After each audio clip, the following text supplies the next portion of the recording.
एक real pastor आपको परमेश्वर की ओर लगाना चाहेगा। वो आपका हेल्पर होगा कि आप डायरेक्ट परमेश्वर को पुकारने वाले बन जाएं और आप परमेश्वर की समझ रखने वाले बन जाएं। वो नहीं चाहेगा कि आप एक बाबे की तरह उसके पास आएं, कि आपको हर वक्त अपने जीवन में छुटकारे के लिए बाबा की जरूरत पड़े। एक जीवित चर्च ये चाहेगी कि आप लोग खुद परमेश्वर को पुकारें और आप लोग खुद इतने अलर्ट हों और इतने जानकार हों वर्ड के कि आप खुद परमेश्वर के वचन को जानते हों कि बाइबल में परमेश्वर के वचन में क्या लिखा है, और हम ये जानते हैं उसका वचन असली है क्योंकि परमेश्वर असली है।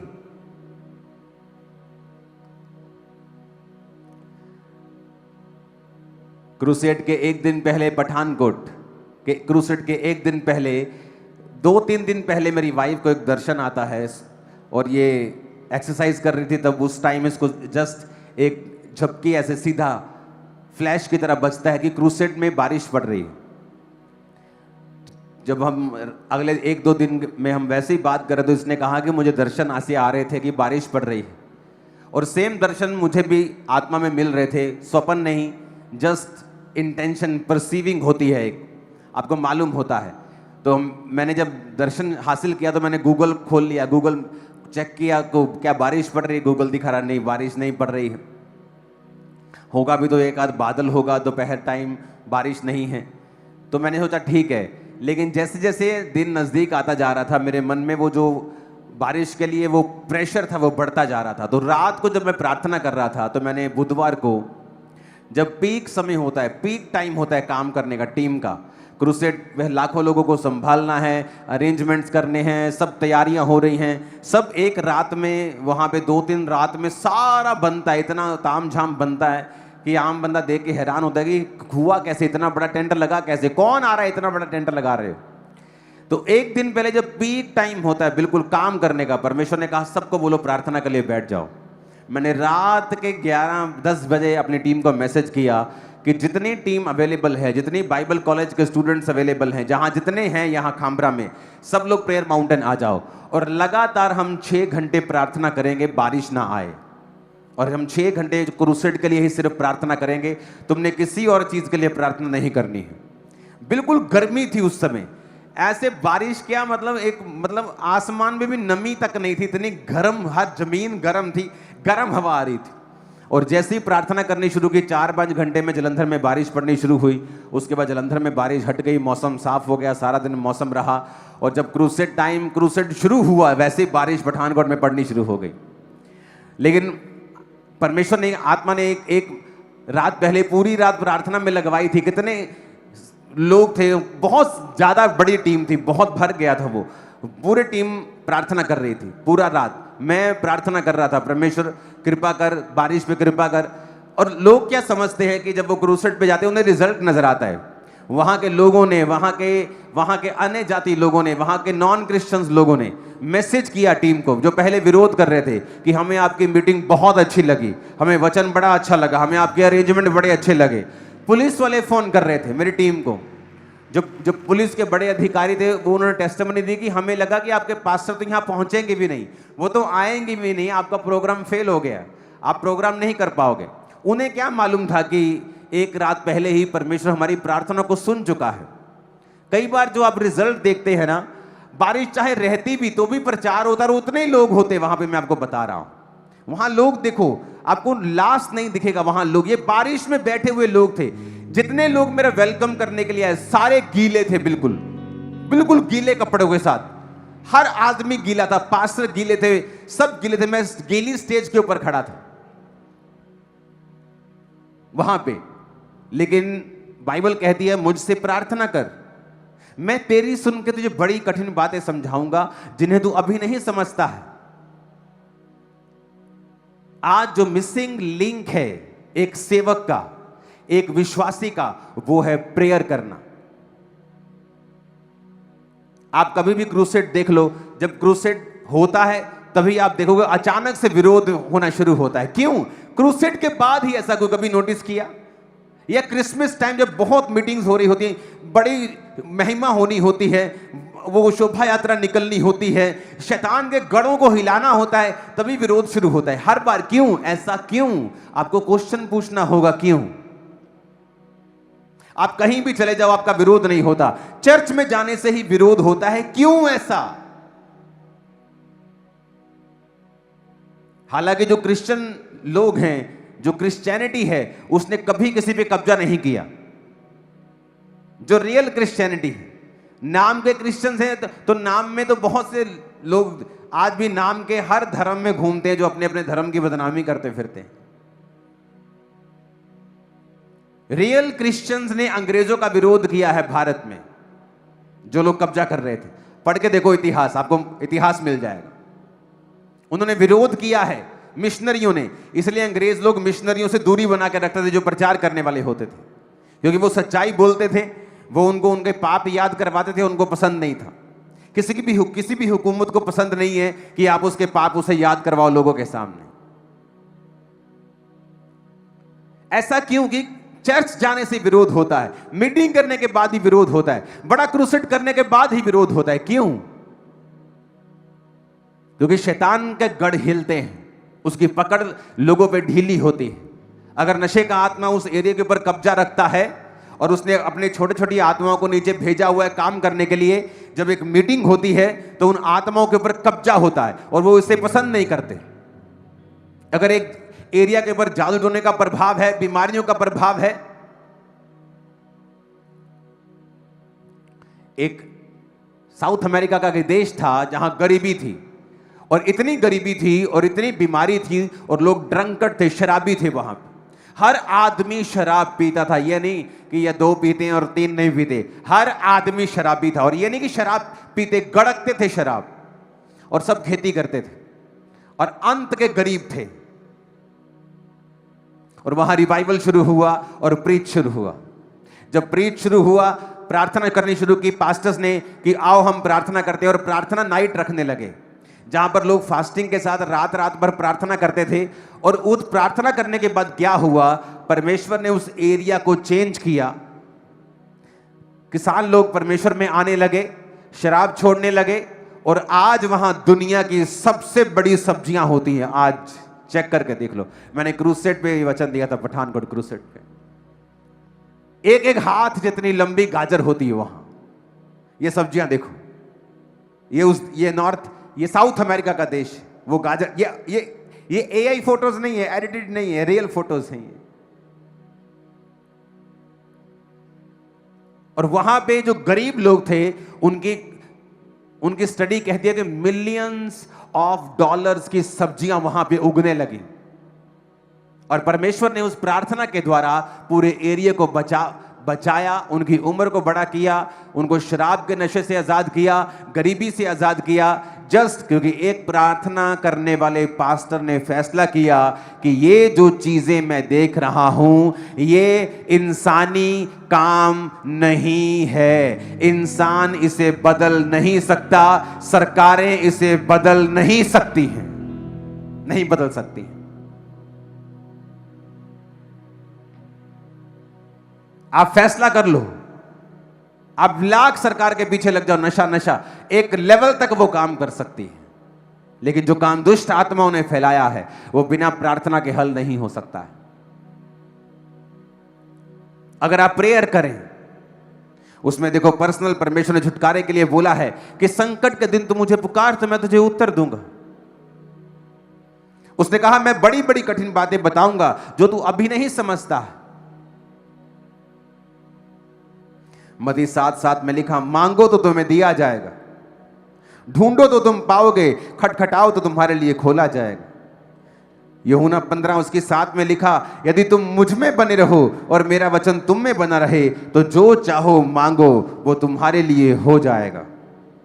यिर्मयाह 29:12 में लिखा, तब उस समय तुम मुझे पुकारोगे और आकर मुझसे प्रार्थना करोगे और मैं तुम्हारी सुनूंगा। सब बोलो आमीन। उसने कहा मैं तुम्हारी सुनूंगा जब तुम आकर मुझसे प्रार्थना करोगे, जब तुम आकर मेरे सामने दुहाई दोगे, जब संकट के दिन तुम मुझे पुकारोगे तो मैं तुम्हारी सुनूंगा। आपने कभी नोटिस किया जब आप प्रार्थना करने के लिए बैठते हैं, दुनिया के सारे नेगेटिव ख्याल आपके मन में आते हैं, शक आने शुरू होता है, डाउट होना शुरू होता है, गुस्सा आना शुरू होता है, काम याद आता है, फोन याद आता है, सडनली लड़ाई हो जाती है कुछ, ताकि आपकी प्रेयर लाइफ को इफेक्ट किया जा सके। क्योंकि प्रेयर आपका एक वेपन है, प्रेयर एक हथियार है। शैतान जानता है कि प्रार्थना करने से देश बदल जाते हैं, परिवार बदल जाते हैं, सिचुएशंस बदल जाती हैं, जिंदगियां बदल जाती हैं, हीलिंग हो जाती है, उससे सब पता है। आप प्रेयर करने के लिए बैठेंगे, वो आपके साथ फाइट करेगा। प्रार्थना करने से पहले आपकी लड़ाई हो जाएगी घर में। प्रार्थना करने से पहले आपका फोन में आप बिजी हो जाओगे। अब आपकी बेस्ट पिक्चर लग जाएगी, आप पिक्चर देखने लग जाओगे। आप बोलोगे ओहो थोड़ा चल कोई नहीं, 2 घंटे देख के फिर मैं प्रार्थना करता हूं। 2 घंटे के बाद जब प्रार्थना करने के लिए बैठेंगे, आप थक चुके होंगे। आप बोलेंगे चलो अब नींद आ रही, मैं सोता हूं, अब मैं सुबह उठ के प्रार्थना करता हूं। जैसे आप सुबह उठेंगे, आप लेट उठेंगे, आप बोलेंगे चल मैं रात। शैतान आपके सिंगल डे से फाइट करता है, सिंगल डे। वो आपसे रोज फाइट करता है कि आज का दिन मैं निकालूंगा। रोज की रोटी प्रभु कहता है ना मुझे रोज दे, वो कहता है आज पे कॉन्सेंट्रेट कर। डेविल बिगेस्ट कॉपी करने वाला है परमेश्वर की। अगर आप बड़ी चीजें पढ़ेंगे दुनिया में, मैं उनका नाम नहीं लूंगा, बाइबल से कितनी चीजें कॉपी की हैं उन्होंने। क्योंकि डेविल जो है उसका अपना कुछ नहीं है, हर चीज कॉपी की हुई है उसने परमेश्वर की। जो फेक लोग उठते हैं, परमेश्वर में सेवक लोग उठते हैं, वो भी क्या करते हैं, जेन्युइन लोगों की कॉपी करना शुरू करते हैं। उन्हें पता है कॉपी करेंगे, जितना ये कामयाब है, अगर हम 10% भी कामयाब हो गए तो हम दुनिया में कामयाब कहलाएंगे। कॉपी करते हैं। शैतान हमेशा कॉपी करता है। उसे पता है कि परमेश्वर रोज पे काम करता है, मैं भी रोज पे काम करूंगा। आज इसका दिन खत्म करना है। नहीं आज छुट्टी, आज नहीं प्रेयर करनी। नहीं आज घूमने जाना है, चलो प्रेयर खत्म। नहीं आज शादी थी तब प्रेयर खत्म। आज नींद आ रही है तब प्रेयर खत्म। आज ज्यादा काम कर लिया तब प्रेयर खत्म। वो आपसे रोज फाइट करता है, क्योंकि प्रेयर आपकी डेस्टिनी, आपकी मंजिल के करीब आपको लेके जाती है। आपकी विश नहीं लेके जाती। आपका विश्वास बिना कर्मों के अधूरा है, मरा हुआ है, किसी काम का नहीं है। और आप हैरान होते हैं, और कईयों को तो पता भी नहीं कि प्रार्थना के समय नींद क्यों आती है, बाइबल पढ़ने टाइम नींद क्यों आती है। 3 घंटे की पिक्चर मूवी तुम ऐसे देखोगे, आंखें खुली की खुली रह जाएंगी, तुमको लगेगा दूसरी भी देख लेते हैं। लेकिन जैसे तुम बाइबल पढ़ने लगते हो, तुम्हें नींद आने लगती है। यहां तक कि जिन लोगों को नींद नहीं आती, वो भी बाइबल पढ़ने लगते तो नींद आने लगती है। वैसे गोली खा के आती, लेकिन क्योंकि शैतान चाहता है कुछ भी हो जाए, मुझे कुछ देर के लिए तुम्हारी बीमारी को तो छोड़ना पड़े, मैं छोड़ दूंगा, लेकिन तुम्हें बाइबल नहीं पढ़ने दूंगा और प्रार्थना नहीं करने दूंगा। उसे पता है, क्योंकि उसकी डिलीवरेंस जो है आपकी प्रेयर से, छुटकारा आपकी प्रेयर से आता है। और शैतान फाइट करता है। और पिछले 3 हफ्तों में हमने 2 बड़े इंसिडेंट होते हुए देखे हैं। एक प्लेन वाला, एक पठानकोट क्रूसेड वाला। और दोनों ही विषयों में हमने घंटों बैठ के लगातार प्रार्थना की, घंटों। आज किसी विश्वासी जो मैं मिलता हूं, उसकी प्रॉब्लम जब सुनता हूं तो प्रॉब्लम पहाड़ों जैसी है। घर में प्रॉब्लम, शरीर में प्रॉब्लम, यहां प्रॉब्लम, फाइनेंस में प्रॉब्लम। अच्छा प्रेयर कितनी है? प्रेयर नहीं करते तो क्या तुम मूर्ख हो क्या? पास्टर क्या करेगा तुम्हारे लिए? वो क्या परमेश्वर है? उसकी ले हैंड का असर तब है जब तुम वचन पे चल रहे हो। इसलिए परमेश्वर लोगों से पूछते थे कि पाप तो नहीं करोगे, फिर से गुनाह में तो नहीं जाओगे। हीलिंग आपकी साल्वेशन के लिए है, कुछ दिखाने के लिए, कुछ प्रूफ करने के लिए नहीं। अगर आप हीलिंग लेने के बाद फिर से आपका लाइफस्टाइल वही है, आपने शराब नहीं छोड़ी, आपने नशा नहीं छोड़ा, आपने गलत काम नहीं छोड़े, आपने सिर्फ यीशु मसीह को परमेश्वर नहीं माना, तो वो बीमारी फिर वापस आती है। लोग बोलते हैं ये तो फिर वापस आ गई, क्योंकि आपकी लाइफ का चेंज होना लाजमी है हीलिंग के बाद, डिलीवरेंस के बाद, ताकि वो हीलिंग और डिलीवरेंस बनी रहे, कंटिन्यू रहे आपकी लाइफ। और वो कैसे रहेगी? प्रेयर से। प्रेयर आपको जोड़े रखती है। प्रार्थना में ब्रेक जीसस से ब्रेक के बराबर है। आप प्रार्थना में टूट गए हैं, आप जीसस से टूट गए हैं। मेरी लाइफ में ब्रेक थ्रू कैसे आया, सेवकाई में कैसे आया? क्योंकि लोग देखते हैं जो बाहर हो रहा है, लोग हैरान हो रहे हैं। दुनिया से, दुनिया के हर एक कोने से पास्टर्स लोग आकर मिलते हैं, और जब वो देखते हैं कि चलो इस चर्च की तो समझ आती है कि यहां लाखों लोग बैठे हैं, ओवरफ्लो में हजारों लोग बैठे हैं, चलो इसकी तो समझ आती है कि आप यहां पे हैं, पर हमें गुरदासपुर की समझ नहीं आती कि वहां लाखों लोग क्यों बैठे हैं स्क्रीन के सामने। अमृतसर की समझ नहीं आती, वहां 2 चर्चें हैं बड़ी बड़ी, वहां नहीं समझ आती हमें लोग कैसे बैठे हैं। हमें बटाला की समझ नहीं आती, हमें आपकी 200, 250, 400 चर्चों की समझ नहीं आती कि वहां लोग स्क्रीन पे कैसे बैठे, वो भी लाखों में। क्योंकि आपको नजर आ रहा है बाहर का, और परमेश्वर तैयारी करता है अंदर। आज भी मुझे याद है जिस रूम में मेरी वाइफ को पवित्र आत्मा मिला, उसी रूम में हम प्रार्थना किया करते थे, और मैं जब एंटर करता तो टीम देखते थे कि आज गए 7 घंटे, वहां बैठे हैं 7 घंटे लगातार, 6 घंटे लगातार। ये टीम निकलती थी एक दूसरे को इशारा करके, मैं चले हूं, तू संभाल ले, ये मेरा हारमोनियम तू पकड़ ले, ये मेरा कॉर्ड तू पकड़ ले, अब मैं जा रहा हूं, मुझे 4 घंटे हो गए, इनका तो पता नहीं कब उठने वाले हैं। कंटिन्यू प्रार्थना, बिना विषय के, बैठकर प्रार्थना प्रार्थना प्रार्थना प्रार्थना। जिस समय मैं 20-21 साल का यूथ, अभी मैं यूथ ही हूं, 21 साल का जब मैं था, जब यूथ लोग पार्टीज करने जाते थे, अपनी गर्लफ्रेंड से मिलने जाते थे, और जिस नाइट को, मान लो सुबह मैंने बिजनेस किया और शाम को चर्च में गया, और जो नाइट फ्री होती थी कि आज मैं 9 बजे फ्री हो गया, मेरा मन एक्साइटेड होता था कि आज 9 बजे में फ्री हो गया, मैं 9 से 2 लगातार 5 घंटे बैठ सकता हूं। मेरे मन में एक्साइटमेंट होती है, आज मैं फ्री हूं तो मैं प्रेयर कर सकता हूं।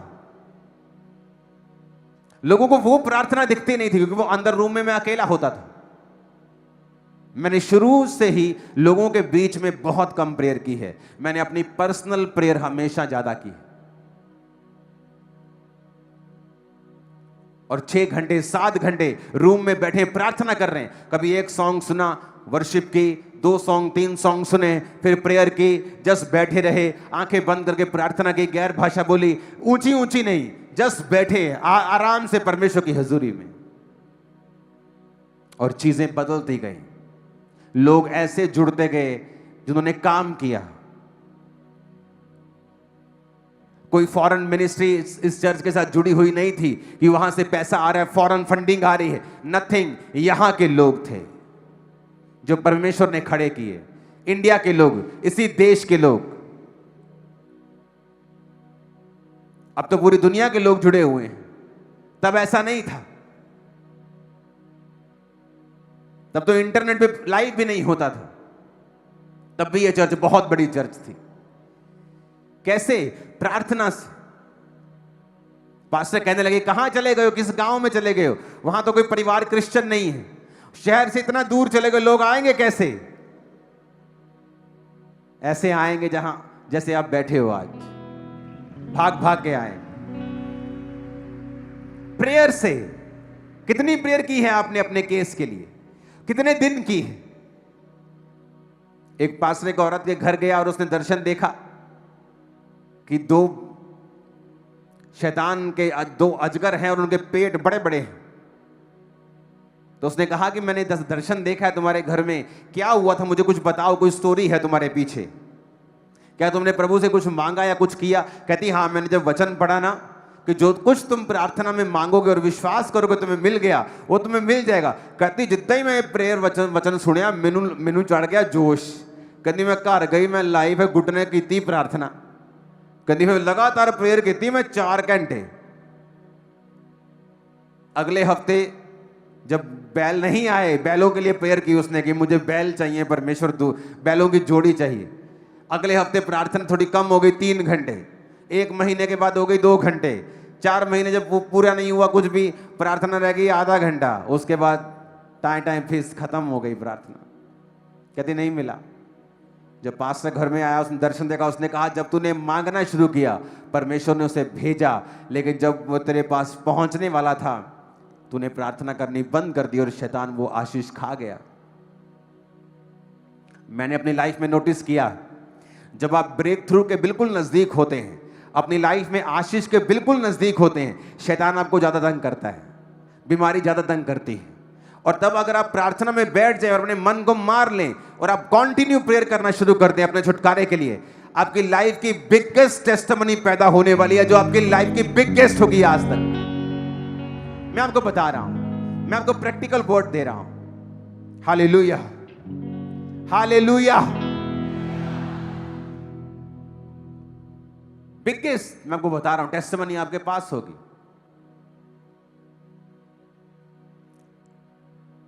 आदमियों को वो भरमा के रखता है, तुझे प्रार्थना की जरूरत नहीं, तेरी औरत प्रार्थना कर रही है घर में।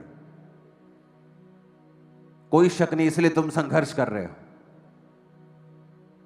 आदमी को हेड चुना गया है, तो हेड को अगुवाई करना है, और ऐसा अगुवा जिसकी प्रेयर जीरो है, वो अगुवाई नहीं कर सकता परमेश्वर की ओर से।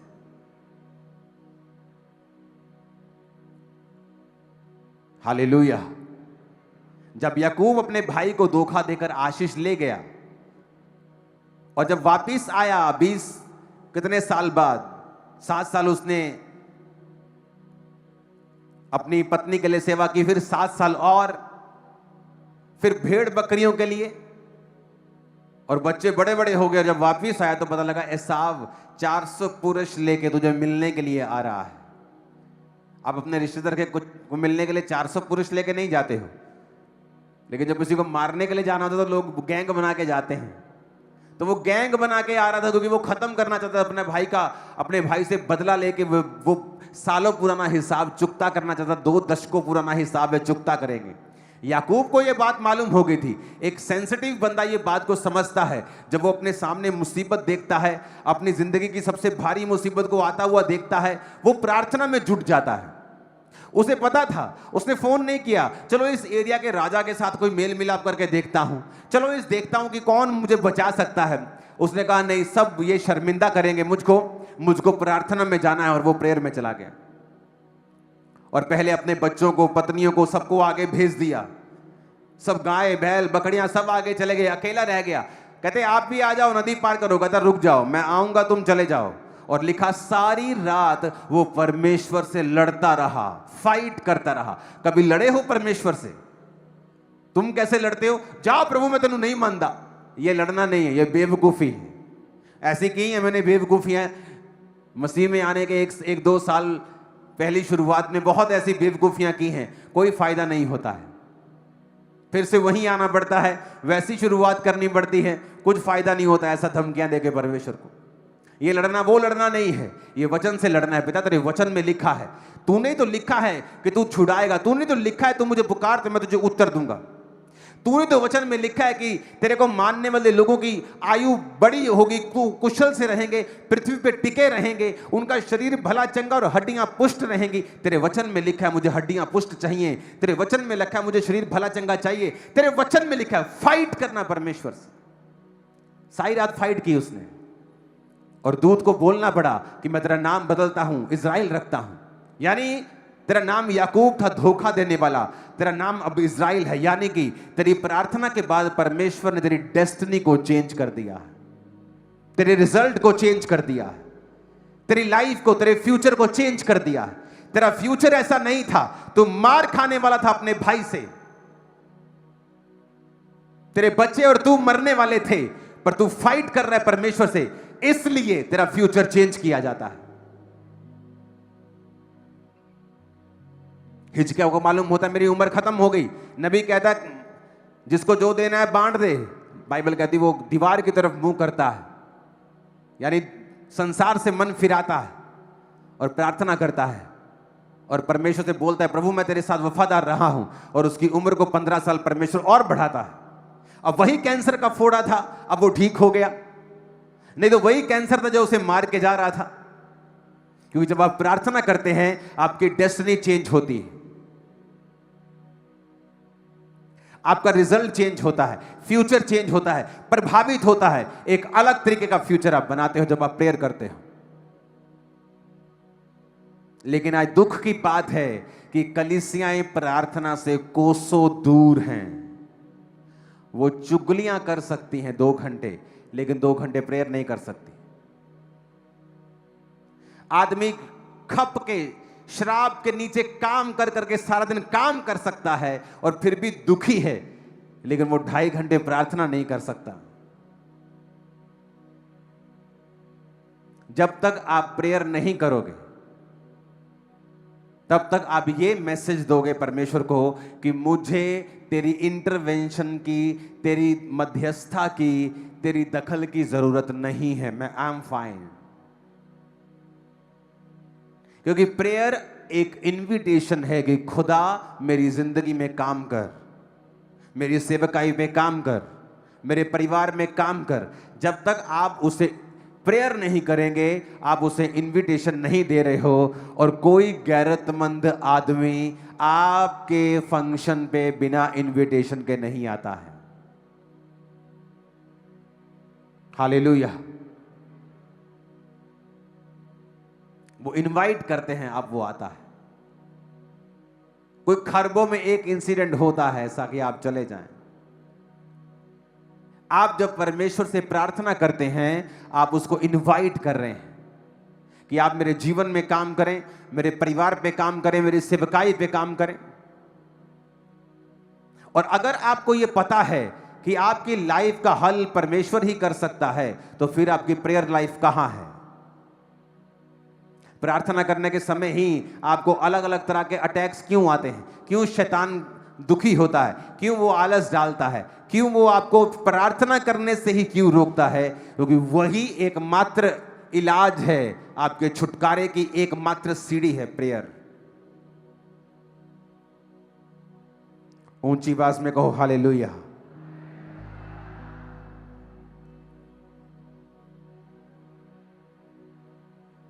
याकूब 5 उसकी 15 में लिखा है, विश्वास की प्रार्थना के द्वारा रोगी बच जाएगा और प्रभु उसे उठाकर खड़ा करेगा।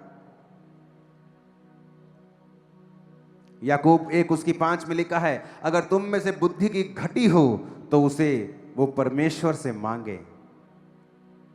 फिलिप्पियों 4 उसकी 6 में लिखा है, किसी बात की चिंता मत करो, हर बात तुम्हारे निवेदन, प्रार्थना और विनती के द्वारा धन्यवाद के साथ परमेश्वर के सामने उपस्थित की जाए।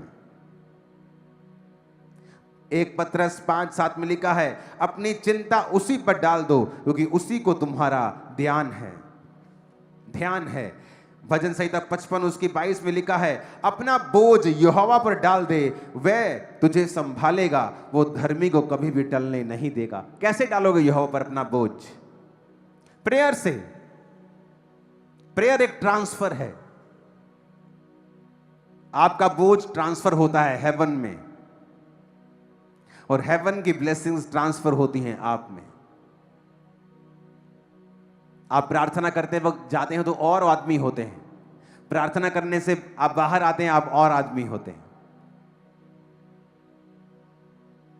आप प्रभु की हुजूरी में जाते हैं, आप और हैं, आते हैं, आप और हैं। आत्मिक लोग इस बात को समझेंगे।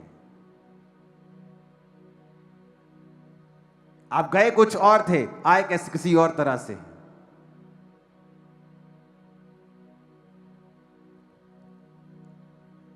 ऊंची आवाज में कहो हालेलुया। प्रार्थना पहाड़ की प्रार्थनाओं से कितने लोग जुड़ते हैं? हाथों को हिलाओ जरा। आधे लोग हैं? नहीं, आधे से ज्यादा है। ओके, 80% लोग हैं। और आपको जुड़ना चाहिए लोगों को, ताकि कुछ घंटे आपके वो निकल जाए, 1-1.5 घंटा, उससे बाद 1-1.5 घंटा आप पर्सनल प्रेयर करें, बाइबल पढ़ें, आपकी प्रेयर लाइफ पूरी कंप्लीट है। अपने पड़ोसी को बोलो, जब तू प्रार्थना करता है हेवन ट्रांसफर करता है। जब तू प्रार्थना करता है तेरे बोझ ट्रांसफर होते हैं, तेरे बोझ ऊपर जाते हैं और ऊपर की आशीषें नीचे आती हैं। आमीन। आप दुनिया की बेदारी देखो, हर एक बेदारी प्रेयर से आई। पहले प्रेयर हुई है, फिर प्रीच हुआ है। पहले प्रार्थनाएं हुई हैं। उन स्टेट्स में जहां परसिक्यूशन हो रहा है, वो छत्तीसगढ़ हो, राजस्थान हो, कहां कोई भी हो, उन लोगों से मेरी विनती है, प्रार्थनाओं में लगे रहें। उस बेदारी को जो आने वाले समय में होने वाली है, कोई दुनिया की ताकत उसे रोक नहीं सकती। जस्ट प्रार्थना करते रहें, प्रार्थना करें, बस मेरे लिए भी प्रार्थना करें। आपकी प्रेयर मेरे लिए बिगेस्ट सपोर्ट है। एक सेवकाई बिना पैसे के चल सकती है, पर बिना प्रार्थना के नहीं चल सकती।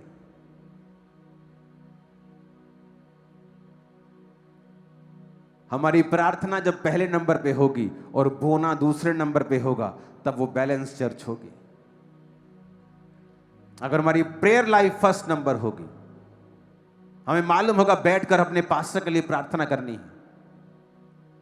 वो किन चीजों से होकर गुजरते हैं, आपको उसका 1% भी अंदाजा नहीं, 1% भी आपको पता नहीं है। अपने पास्टर्स, अपने चर्च के लिए प्रार्थना कीजिए, क्योंकि प्रेयर ही एकमात्र इलाज है बेदारी का, हेवन इंटरफेरेंस का, खुदा के दखल का। बिना प्रार्थना यह नहीं होगा।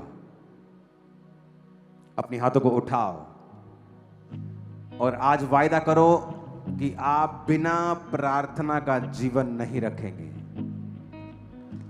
रोज घंटों प्रार्थना करेंगे। ऊंची आवाज में प्रार्थना करो सब लोग।